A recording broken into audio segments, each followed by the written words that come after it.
ok Kezio te to cái khen to điều he mò hi team number 1 ha mò hi ok team number 1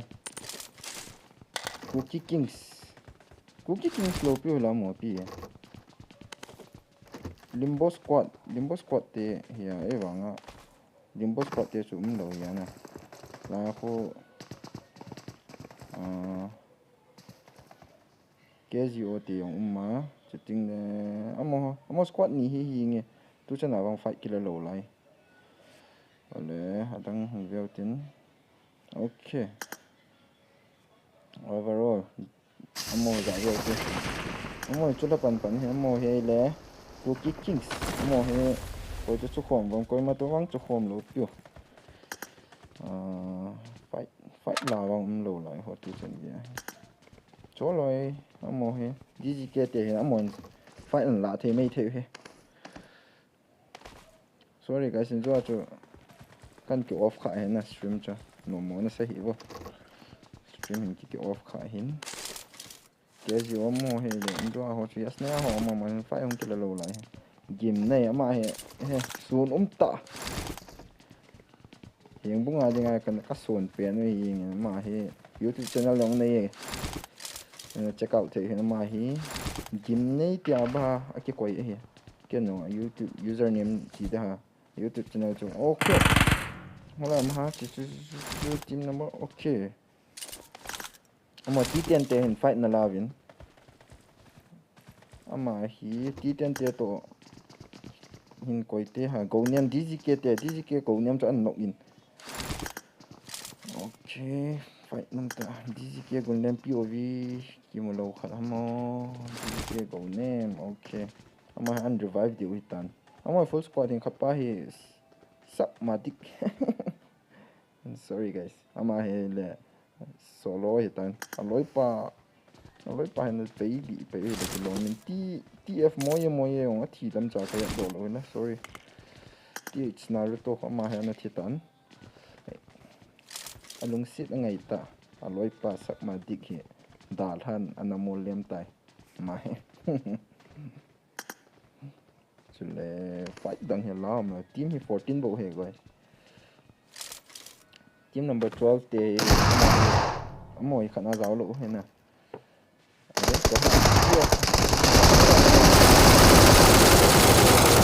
xong ya hạn mi guys tiếp mình nào nó phải không thể làm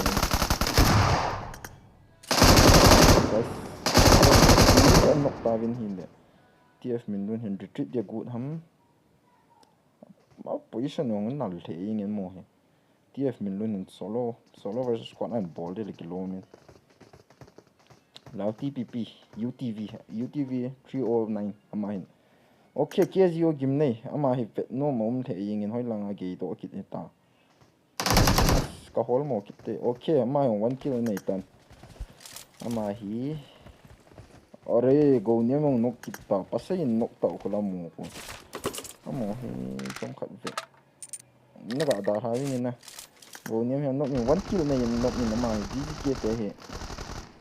fight and down lên thì đấy cái cái hầm team 11 team nempong amo to hin fight and la lai to hin DGK te mi khat an nok in casualty wang nai poi okay revival chulai ham mu di ta no ta ki revive di ta team nempong te he ga ve nge mang kip zeri chai team nempong lo pi la nu mei zao lo pasai mang kip skiti ti niam pong da mo cái Kezio tiền fight nó sẽ ta nó là tụ ho cái là cái đó và ta ok game này just gin mà hẹn nó in game này I mean hi game này cái mỏ tí thôi nè gì này tại game này cái sao hi gì em lâu rồi hi cái họ local stream tạo tiếng mỏ lại ta hi mỏ ball thi ball thấy nó nghe gì nghe cho ấy kỳ nông cái phát lựu hè le desert point thì cái trái ngọc vào tới có lần ghé vào ta team number 8 desert point Dia na ama he unfinished tan ta sak ma dik he hing sot he bo TPP la le len ama he gu a an chai te de dan he desert point te so ki chai to ta win guys ke he ka thim be se nai pon na ji chu mi spectate lang ya first time he okay amo he veute dia amo he le achang hi win phải dùng đầu tiên mồi chống khẩn đà thâu tiền mồi xả sang mồi phải ăn lá được nhỉ shelter còn lại tại ok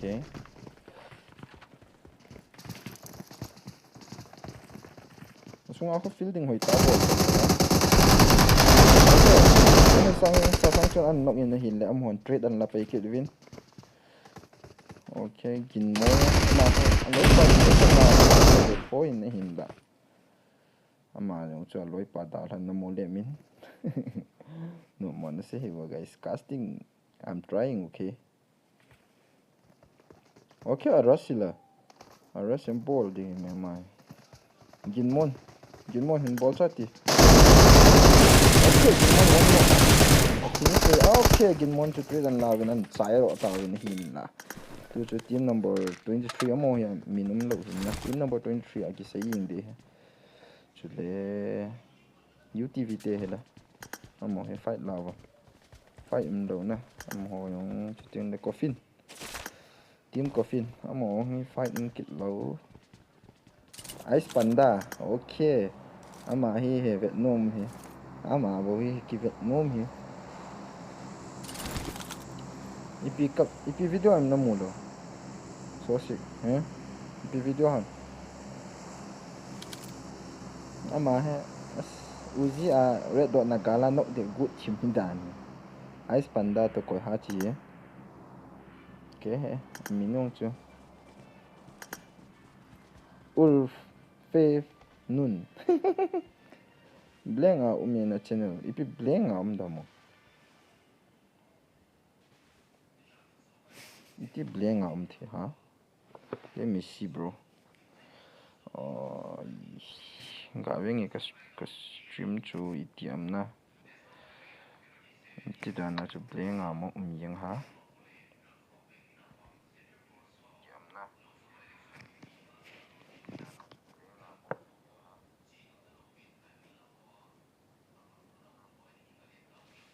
iti dana blenga am guys ke ka lung dung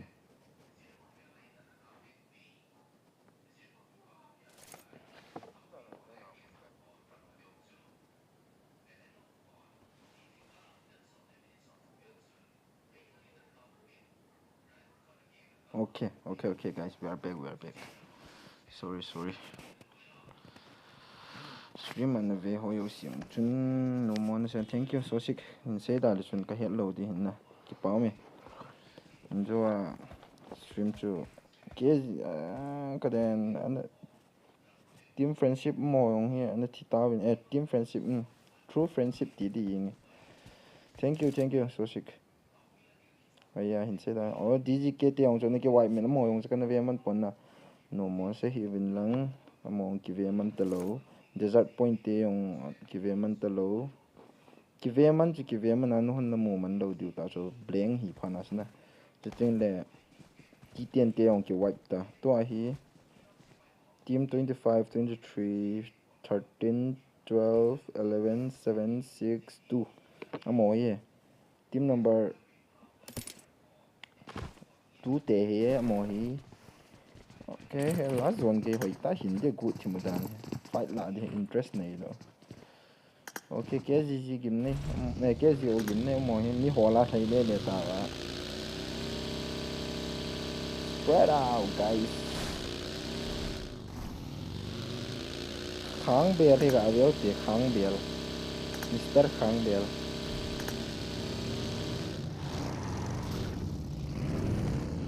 ini suatu value tayo guys mo hin ti le ai jala ne he gim ne ham kha ai jala ne ti na mo okay address hoil he ing adel lu ing no ma okay guys fight hum le kilometer la ya bang as lemin chop ta khola okay TKZO just begin to finish paying even coffin ten pamei po competition okay Falcon in an knock like in thing there Kang Bell ko ha min amis iti ki chop la no knock thi ha ja ball da lai ho pi okay free kill for game này coffin okay boyza rồi da na boyza kịp gen ma ong an coffin hi backup go ha backup go lo pasal nung chon do langa ko yo and guys amo hin okay kale nin mi khan an nok in no mo se va guys ama he kapu hin ni wanga mina kan ko yeng hin na gim ne ma na res okay nong nang kan kap si to la chỉ vang chỉ khi ya ga hin do khang be he raman revival mood hin ke coffin hin an rush coffin an rush lu grenade o male nok thei he Phun là mồ.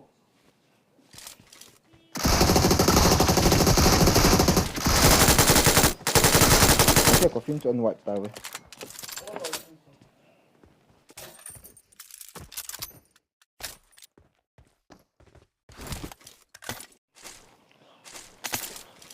okay guys due to Mr. Coffin ama ho chu ne ki chai do ki tang cái gì tiền total là 4 5 6 7 8 kill anh ấy cả với team hisab hi okay tu hi amo he moi rotation hung go về cái lom team cái gì ở đây thằng khác cái chỉ thế ngay về mong game này hơi lằng ghê ta game này squad house lằng chỉ squad house thì coi mà vang sụm hi na Falcon amo la đi ngay he Falcon he kêu ga hậu pen kỳ đó ha kêu ga này dòng pen kỳ gì riêng em ai á cái chip này mà lên vậy núm mắm mày màu thế kia gì vậy thế ok ăn sọt ok Leo kịp em ai kháng bè lại secure dầu này điều vẫn ăn trái độ tàn điều sẽ mà ok game này chỉ có thể số laser spray cái gì điều chú ăn nó tàu được ok mà nhìn slam in chọn gọn hơn cái lồng ta mình lên mọi try ôm là lại về khát lốc luôn để mít thùng là lại hình cái chip thêm đâu nôm ta rồi đâu hề Falcon là game này ama ni hình hơn này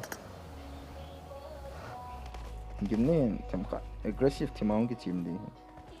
forever ok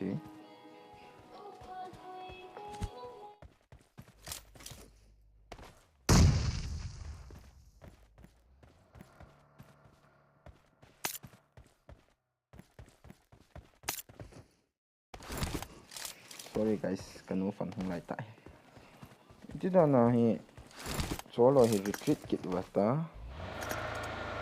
ní thùng hi đi và itu đó là more retreat độ dùng hàng thế hi duo versus squad hi đi à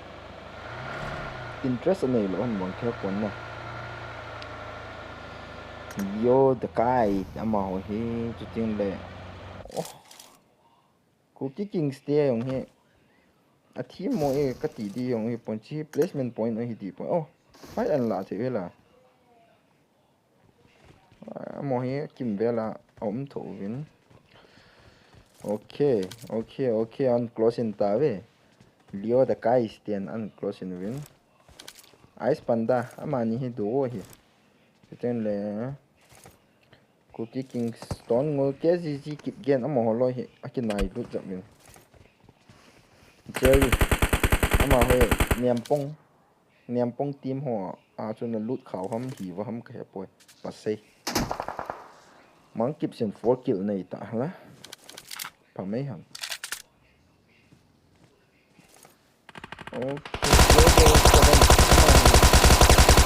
ama hi cookie king sa su zau dan chu na oho cái hiện độ và lâu chỗ mà chủ lệ hồi lần kể vật cái ô gì chủ sẽ cho sinh nó ăn nộp kỹ những chuyện á mọi ai cũng là ok anh cứu cho anh confirm bị tấn chủ lệ mang kịp sama bo hi changa hi ngai dan tai stone ngul wang ko langa khum na lai na mo hi team chum hi ve wang team 25 mo hi kal je ma surrounding a ko ma da mo team thumbo hi ying ve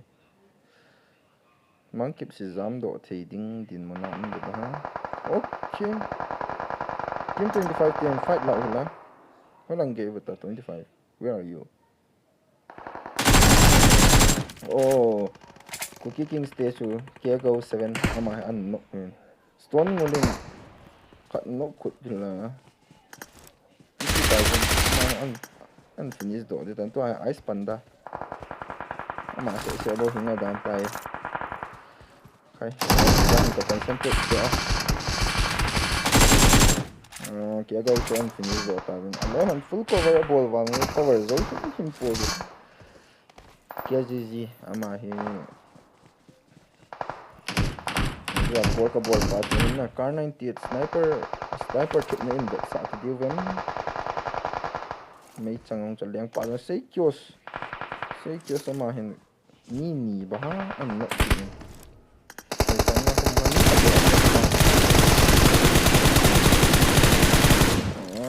cham khat ki wat je me sei kios ya hi ga ti okay gim nei langa ko ni ki thai sam tai gim nei te ten ko te ham fight la he team number zan ham amo lo hong ki sto ki ta la veo te guys alin te en veo te na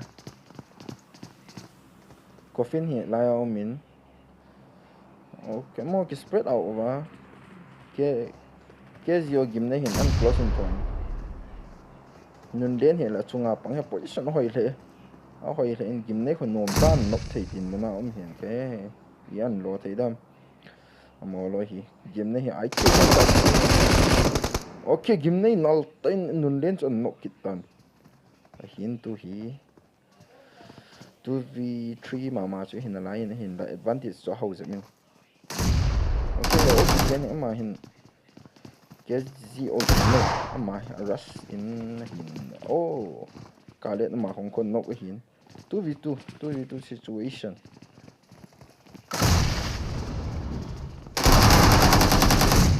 okay hin na dem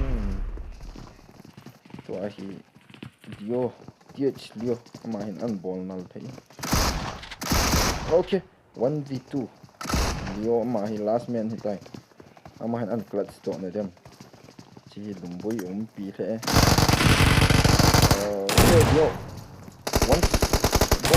okay lio wang chon confirm many hin la gim nei ama hin solo 5 finishes to take the falcon ama hin 6 finishes total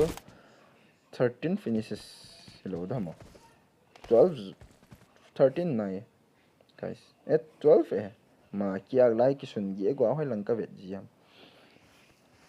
gim na hin pi bo ham ki ve ta ponte langa ke king so ai go veote ke king so to UTV nem ting okay ke ta nem ting ama hi team number 11 a cho em hin na nem pong a UTV ya ka het ta cha ta chapa map ga view ipi map mo what map bro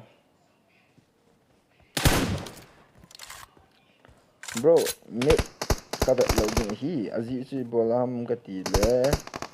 om khom yong mi om vin na ji chen map conversion location chung ki hede tan e wanga kala la hum tho de he la tak na ta om nyampong team nyampong ama hi slot 11 hin la slot 12 ama la an lu ni tan to ai ke king so he mo he squad house lai room khat se sa mi tho mom he a bui the in na hung ki white thei din mo ni no me se kyo so ma se ba tan not perfect wow gundrik kai golden net tv ying is wang so ki to chat perfect not perfect chunga he perfect granite at in say de da na ke nyam ting ama hin se kyo na sa tan an no in hin da loi pan unfinished pen twice jack kit ko gundrik kai ma ni o min khat pa ki revival a ki lai ta nyam ting hi 1 HP ama he ki fat zep hi nom taung ki revival do tan mi thum gundrik kai he ama le ma ki nok ta ui cha zong molotov se ziong het lo ha na team ho na mo ki chai sa ta he naklat sto di hon ko he team nem ting ama niam pong amo hin clear da okay map to velte okay gimne hin 1v3 an bowling din mo nam hila gimne map lai ta to lai ta chaga mai jack ore jack in niam ting na tin se ya evanga not perfect njwa ka sei ba chana not perfect chunga perfect granite chu e kiti wanga chu thilo he na to chu one final player gimne ama he ama yung disconnect kitan free chicken hi amu thei ta om na ni het leo ka hold do vin team nem ting en nem pong ka sei hi le Giving gold of it. Gimne disconnect tie gold of it. Disconnect tie. Chivit. Go and take the free chicken. To lowa chiwang hi pit screen nye lewang. Sum free anu mudu. Kezi o te wang a kilo an sal he na 13 kills hi phamei hi poyo. Overall not perfect then 7 kills moving. Aban lang tin na guys. Pe na ong ke bowling interfere ong hum di hin. Si he la. Ya sei lang. Guest start ba nga hum ke ball hin na. Guess yo gym na ma achang hin ke ka disconnect. Okay. Hum online ta. Na sa ta 1v2 an ball do lawang. Salute pi the la koi now sian ki chom le kit ta che. Koi ni ai mo. Lai na chop le. Nem pong te ni hoi langa om hana nem pong te ni nunga hung hana KZO gim nei hi thai su che an del te deu dan he not perfect hong ma sen KZO gim nei hin agat not perfect at del lai tai ai wanga backup kit tan kompang ko hold zo ni lunga om ti ma dan okay an slam in han lang one awang hung handa ni handi DBS he okay man yung strategy na ta he wala nga gaya ta not perfect man utility ho le okay one perfect shot not perfect chunga chukit tan molotov a chi fei la chi not perfect nang hi ti dana perfect thena na nok wing ha okay ken jo not perfect to unfinishing ama hi ka he smiley face ti da ha okay kejo gimne hi oh chika sei so aji nei ta kejo gimne hi ka vet he ka ti hi Casio game này họ Devo fuel sự cho chỉ hiện về na overall standing UTV mo hi nyampong mo hi second place third place le KK Kings mo hi win Ice Panda mà hi pi kit ham coffin team wang lo piu la mo he amo hi miss lo gu chele hashtag Ice Panda ho hi aki mo ke po ya mo he chele 5 hashtag 5 ang he le Cookie Kings chỉ suy hi những in na guys bố này sim thế lệnh ni khát về cái là gì ta cái bao mê chỉ suy về những vô guys về những bên chỉ chú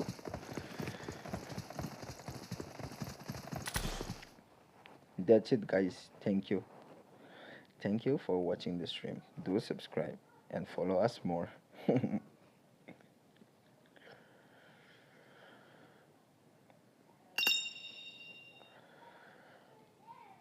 Gak ngait ya.